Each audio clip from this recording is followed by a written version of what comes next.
Bonjour et bienvenue sur Terra Index. Dans cette vidéo, nous allons voir comment créer des échantillons de sol avec l'application. Donc vous êtes dans votre point de mesure et vous pouvez créer manuellement des échantillons de sol grâce à cette colonne. Il suffit de cliquer sur le plus. Et vous arrivez alors sur un certain nombre de champs qui vont vous permettre de décrire l'échantillon de sol prélevé, à commencer par sa profondeur. Donc, un exemple de champ à renseigner, ça peut être son emballage, ça va être le champ type.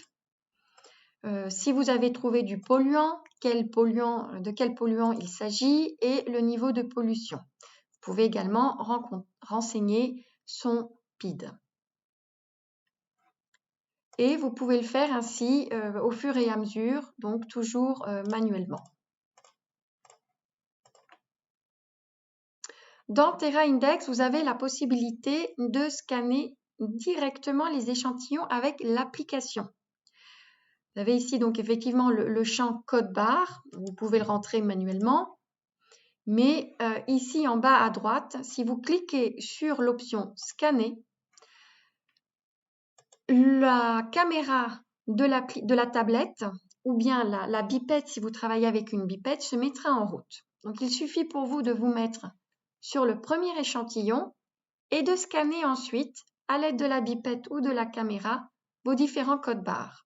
Le logiciel va alors donner les codes barres au fur et à mesure aux différents échantillons. Donc, il va savoir que le premier code barre correspond au premier échantillon, le deuxième au second, et ainsi de suite.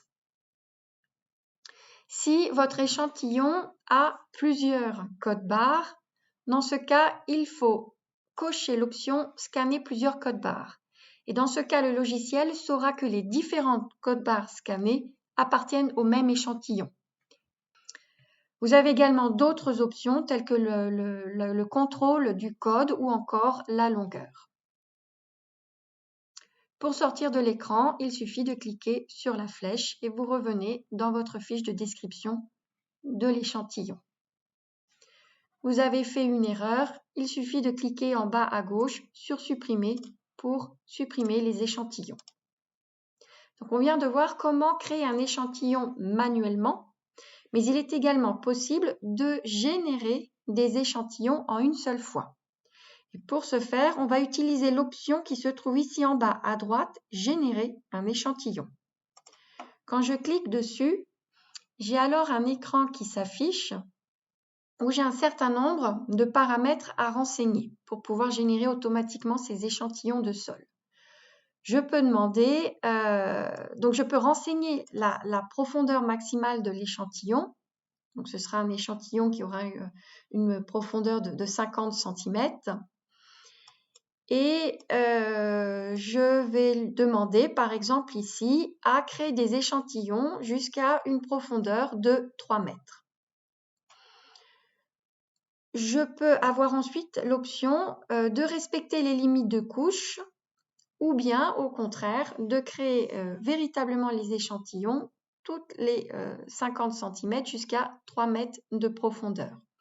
Et je peux demander également aussi au logiciel d'ignorer la première couche. Dans ce cas, il va créer des échantillons à partir de la seconde couche en respectant ces paramètres. Vous avez également la possibilité de choisir l'appellation de l'échantillon, donc dans ce cas le préfixe. Donc ici, tous les échantillons créés commenceront par le préfixe ECH.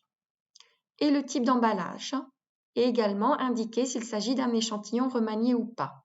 Donc de cette manière, vous prédéfinissez déjà des paramètres ou des champs qui seront automatiquement renseignés dans la série d'échantillons que vous aurez générés.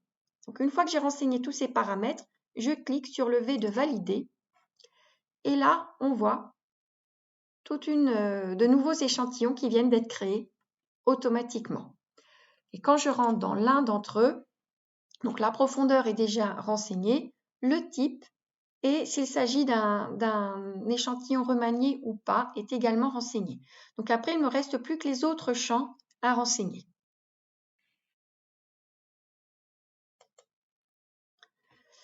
Vous avez également la possibilité de renseigner des mesures PID. Donc, avant de prélever des échantillons à proprement dit, vous allez faire une série de mesures PID et vous pouvez également utiliser l'option générer échantillon. Et ici, je ne vais pas générer des échantillons, mais je vais générer des mesures PID. Donc, je vais choisir l'option générer des mesures PID. Et là, comme pour les échantillons, je vais renseigner à partir de quelle profondeur je veux renseigner ces mesures PID. Jusqu'à quelle profondeur? Donc là, je peux dire que je veux les renseigner par exemple à partir de 3 mètres de profondeur jusqu'à 10 mètres. Et je veux générer des mesures PID tous les 50 cm. Ici, je n'ai pas la possibilité de modifier le préfixe. Par défaut, le logiciel va appeler ces mesures PID. Et l'emballage sera aucun puisqu'il ne s'agit pas d'échantillons à proprement parler. Et je clique sur le V de valider. Et on voit ici donc toute ma série PID qui vient d'être créée. Quand je clique dessus, donc vous n'avez à renseigner que les champs qui vous semblent importants à renseigner pour votre mesure. Et à l'occurrence, ici, ça va être en fait le champ PID. Vous avez le champ entre PID initial et PID. Donc le PID initial, on va dire que c'est la mesure, votre véritable mesure PID. Et si vous vous rendez compte que à cette profondeur, la mesure PID relevée vous semble anormale, dans ce cas, vous allez prélever un échantillon. Vous avez alors le choix, soit vous créez un échantillon manuellement à l'aide du plus, ou alors vous vous mettez à l'intérieur de la mesure PID pour laquelle vous avez relevé une valeur PID anormale et vous allez alors transformer cette mesure PID en échantillon. Vous allez changer donc la profondeur puisque par définition la mesure PID se fait sur 1 cm à peine de profondeur. Ici, vous allez donc pouvoir renseigner la profondeur de votre échantillon. Et vous allez dire que pour cet échantillon, vous allez relever à nouveau une mesure PID. Et dans ce cas-là, il faut la renseigner dans le deuxième champ PID. Donc en bref, le champ PID initial correspond à votre première mesure de PID qui n'a pas généré de prélèvement d'échantillon. Et le champ PID tout seul correspond à votre valeur PID mesurée à partir de l'échantillon même. Quand vous revenez sur votre détail de point de mesure, vous voyez que là, avant, j'avais une mesure PID, je l'ai transformé en échantillon, il n'a pas la même couleur.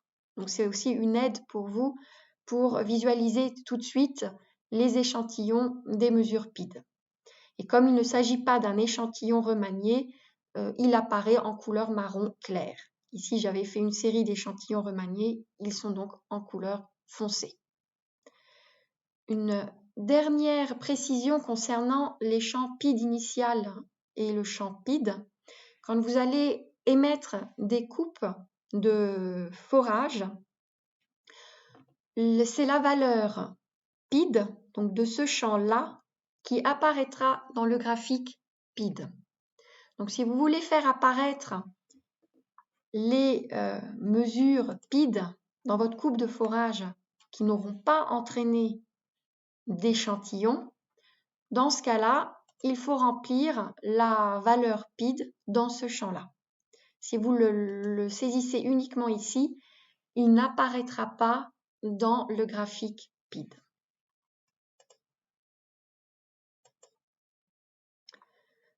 Donc voilà comment on peut créer des échantillons de sol à partir de l'application TerraIndex. Si vous le souhaitez, nous avons également prévu un petit exercice pour vous faciliter la prise en main du logiciel. On vous demande, vous avez en fait 2 exercices. Dans le premier cas, il s'agit de générer des mesures PID et dans le second cas, de générer une série d'échantillons. Merci d'avoir regardé cette vidéo et à bientôt.